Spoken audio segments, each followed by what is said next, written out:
going to start this week with, well, the obvious story because it's dominated everything, and that's the coronavirus in China. And just to show you how easy it is for the few to control the world, some people apparently believe that this coronavirus is connected to the beer of the same name. But I've got some news for them. It's actually not the cause of the coronavirus. It's the cause of Lyme disease. It's all those limes they stick in the top of the bottle, you know. So that's sorted that out. And it's very important that people don't jump immediately when something happens, particularly in the alternative media, and say, this is it, this is what's happened. Because there are sinister reasons why things happen, and there are things that happen because they happen through a series of events. And so it's very important that you hold back and you let the information start to circulate from different sources, and then you start to see the pattern. And we don't know yet if this virus is as bad as they are claiming, because you'd think the world was going to end if you read news reports about it. I mean, it's got to the point where I've been seeing newspapers putting out like seat plans of aircraft and pointing out where the safest place to sit is on an aircraft, so you've got the least chance of getting this virus from somebody.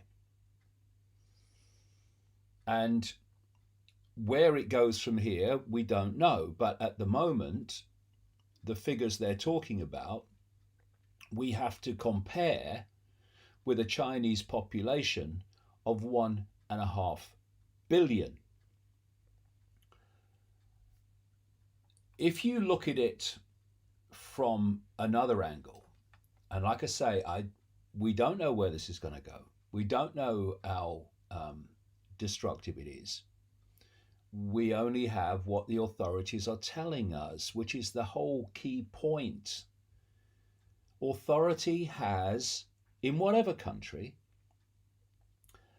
a monumental record, minute by minute, of lying to us and misleading us. So whatever they claim has to be put big time on the back burner until we actually see the way that things are moving.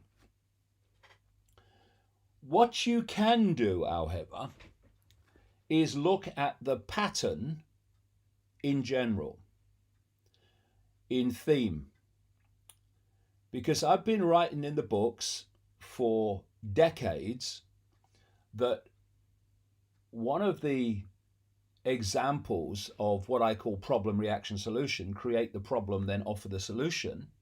So you transform society with a lot of people cheering you on who wouldn't normally, because, oh, we've got a problem to sort out here. Whereas if the same actions were taken without the problem, then people would say, what you're doing, this is a fascist dictatorship. This is Orwell.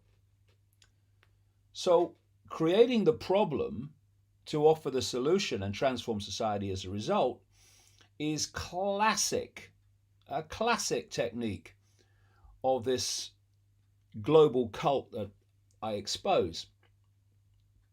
And I've been saying in the books, and I'm not alone claiming a monopoly on that one of the ways that society can be transformed in terms of an Orwellian state is by a pandemic. And it's got every element that this cabal this cult wants to impose upon humanity. First of all, because in the end, the whole agenda is about psychology. It's about manipulating human psychology to elicit human behavior that suits the agenda. So, one of the greatest fears, if not the greatest fear, that people have is fear of the unknown, which includes fear of death. So, any kind of fear will encourage people, trigger people to look for something to save them from what they fear. And if that's fear of death, this is where the whole power of doctors and the big pharma cartel comes from. If it's fear of death, then you know that if you give people the impression that their life could be in danger or their family's life could be in danger from a pandemic of this virus, then you know that vast numbers of people are going to look to authority to protect them and save them. And that means doing what authority and accepting, supporting what authority says is necessary to save them. And we're seeing in this Chinese virus, coronavirus scenario, exactly that happening. So there's lockdown, they say, in China. I've seen reports that 50 million people in China are currently quarantined in 16 cities, so I read.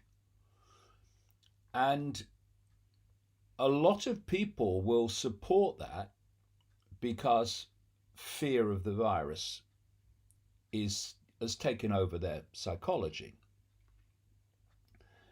And now we're seeing, we've got cases in the United States, we've got cases here, we've got cases there. And so they're moving out this fear of the virus into more and more countries. And like I say, we'll have to see where this goes, because we've had the SARS virus scare, we've had the Ebola virus scare, we're all gonna die. But funnily enough, we never did. That is not to say that eventually is planned a pandemic which will have devastating effects and therefore will justify devastating solutions, the destruction of human freedom, impose vaccinations, etc., and travel bans, lockdowns, as we're seeing in China. And so this whole pandemic hysteria, which has been so fueled by the media, as usual, is of enormous benefit to this cabal in justifying transformations in society of an Orwellian nature that it has long planned. It also brings about the opportunity to introduce a vaccine.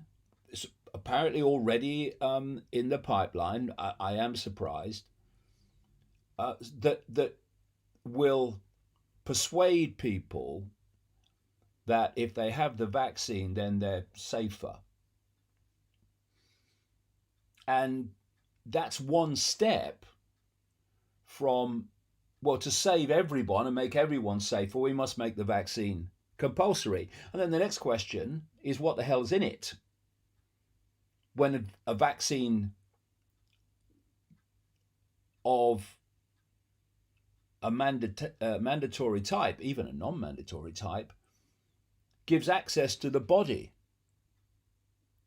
for the estate, the authorities. So what the hell else is in it? And then you look at the fact that 3 months ago there was a simulation of a coronavirus outbreak that was run by the World Economic Forum.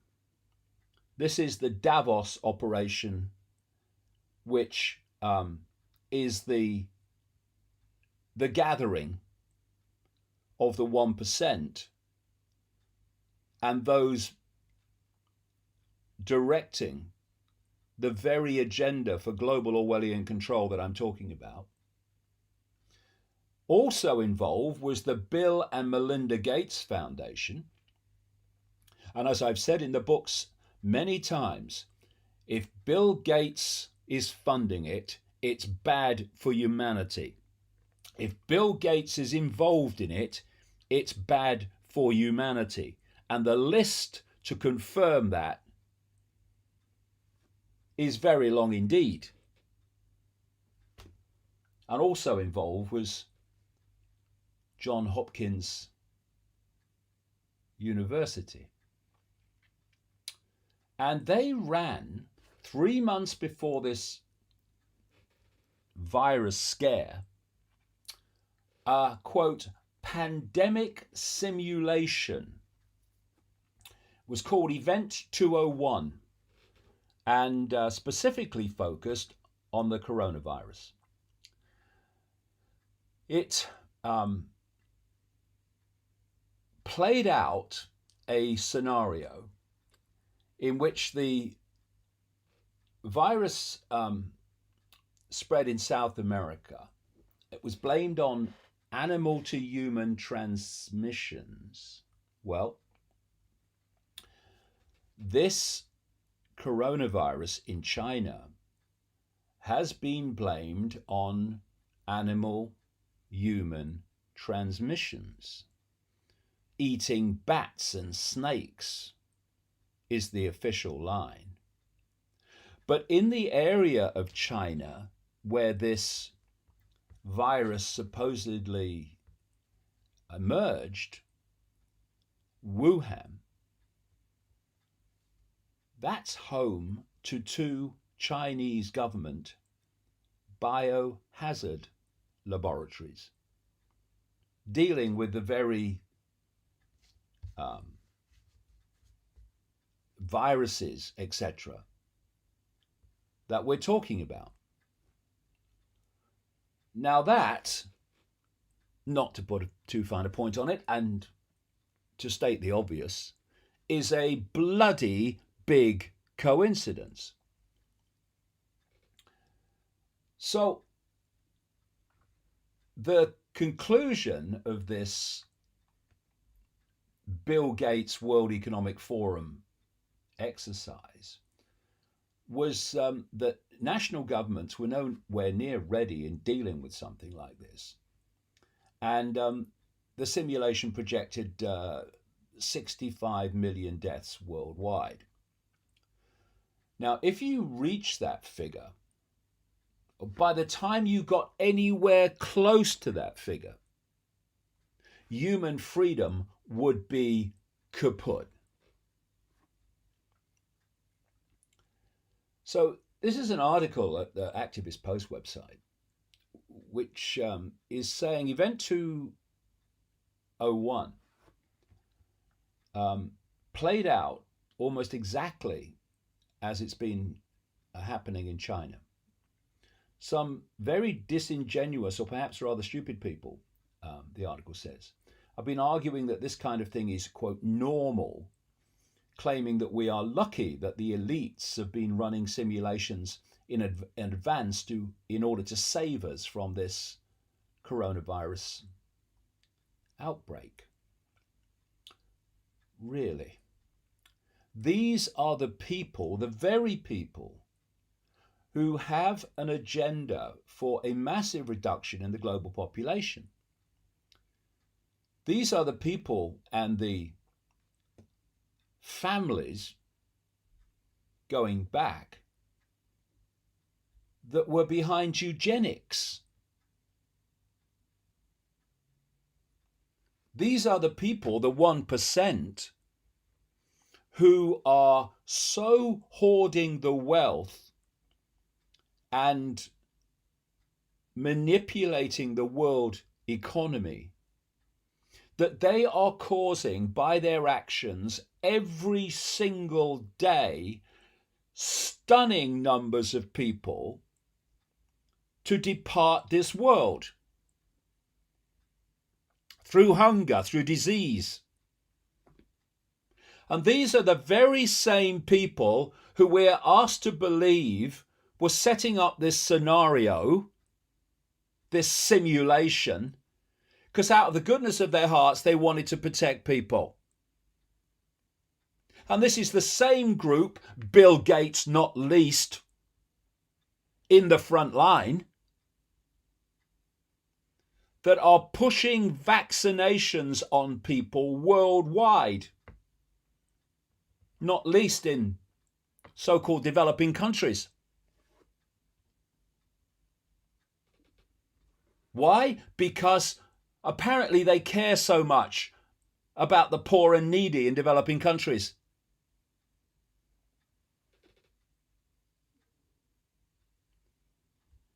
So I think we can just about push aside the fact that this simulation was run by the 1% epicenter of the World Economic Forum and Bill and Melinda Gates Foundation and so on, that this simulation was run to benefit humanity and out of empathy with humanity. No way. So, we look then at this extraordinary coincidence.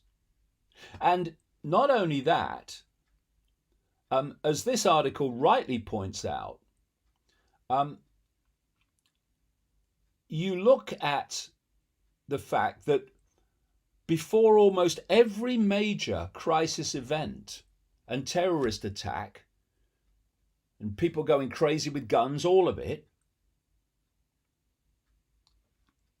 for decades now, the authorities have been running simulations for exactly that event right before it happened. I have described, detailed the background in the books to so many of these things. It's extraordinary as a recurring theme that there is a scenario run by the authorities over something, and then that something happens in the place where the scenario is being played out. How many times have simulations of gun attacks suddenly turned into the real thing? So this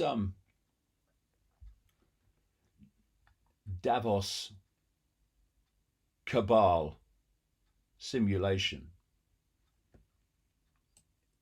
is clearly something that has to be taken big time into consideration when we look at what this coronavirus hysteria is really all about. And the other thing, of course, is that if this thing keeps going on and does keep expanding, well, it's going to have a big effect on the global economy. Already we're seeing flights cancelled to China, and obviously if what we're being told is true about what's happening in China, then it's going to have a big effect on the Chinese economy, which is absolutely fundamental now to the global economy.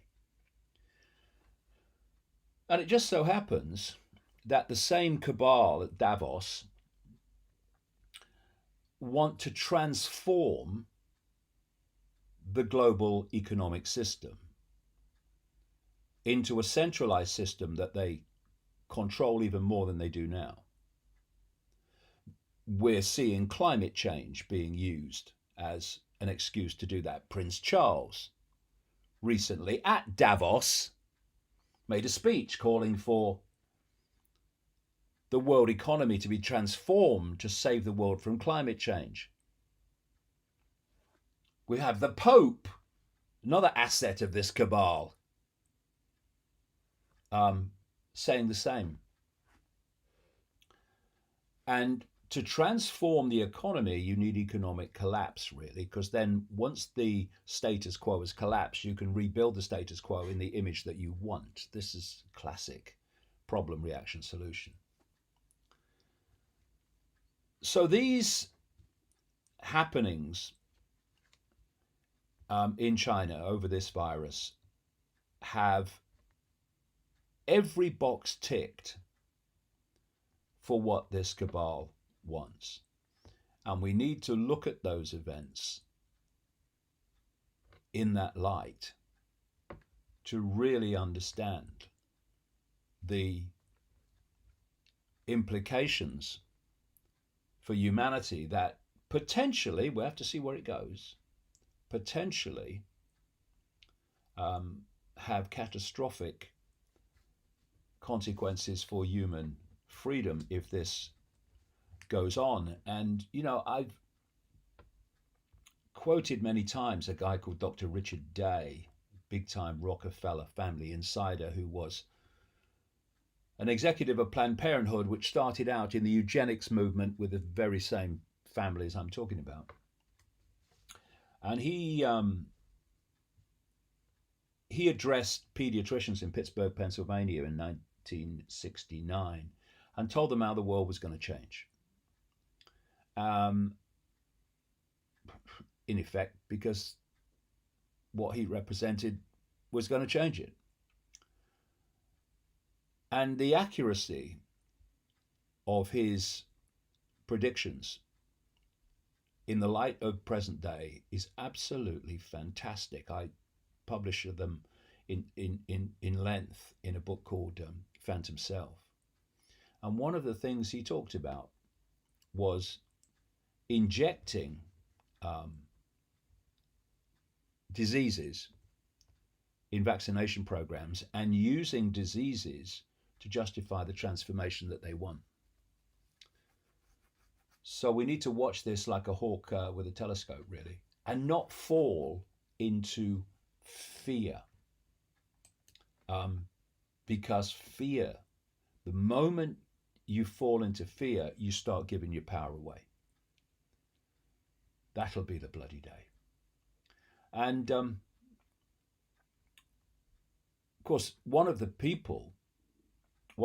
organizations apparently involved in this simulation, so I read, was Johnson & Johnson, which is one of the cabal asset corporations that is involved in developing this vaccination. And there's one other thing that I'll mention about this, which again, it's all psychology. When there's a few of you and you want to control billions, then you have to get the billions to control themselves. And again, because of the nature of human programming, perceptual programming, where, you know, I've traveled all over the world. I've been everywhere, man, and all that stuff. And no matter what the culture, no matter what the dominant religion, you see the same press enter reactions everywhere, where something happens and you pretty much know how people are going to respond to it, just like pressing enter on a computer. And what happens when you frighten people into fearing health consequences, which comes, of course, from fear of death, is that you put them in survival mode. And survival mode means repelling all borders and possibilities that might threaten that survival. Again, the part of the brain that kicks in with this stuff is the reptilian brain. And so we have this story, unbelievably predictable, which again fits in to this whole scenario of centralized dictatorship using the population to control itself. The headline says, "The coronavirus vigilantes. Chinese villagers dig up roads and arm themselves with spears to prevent Wuhan residents from escaping into their communities." Villages around the epicenter of China's coronavirus outbreak are flocking to prevent residents from the largely quarantined province from fleeing into their land. Videos and pictures circulating on social media purport to show frightened locals living near the border of this, where the outbreak started, resorting to various methods, including destroying roads and using weapon-wielding guards in a desperate bid to stop people escaping from the other side. And this is what happens because fear becomes hysteria. And what happens when you are in an emotional, in this case, fear-based state? You stop thinking straight. And so lots of things happen which wouldn't be happening if you were not consumed by fear and the perceived need to survive.